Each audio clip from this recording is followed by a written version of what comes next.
কোরআনে দাড়ির দলিল আছে? দাড়ি বলবে নাই।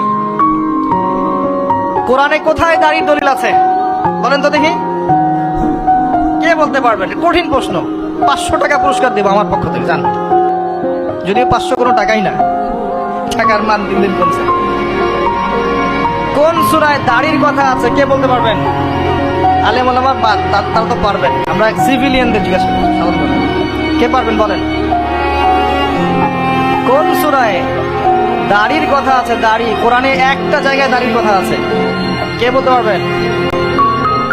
দেখছেন, আল কোরআনের আলো ঘরে ঘরে যা আলো, তাই না? স্লোগান দিয়ে কাজ হবে না ভাই, প্রত্যেক ঘরে ঘরে কোরআনওয়ালা মানুষ তৈরি করতে হবে, তারপরে আলো অটোমেটিক ঘরে ঘরে জ্বলবে ইনশাআল্লাহ। আচ্ছা যাক, আমার টাকা বেঁচে গেল। সূরা তহায় আছে, কোথায় আছে? সূরা তহার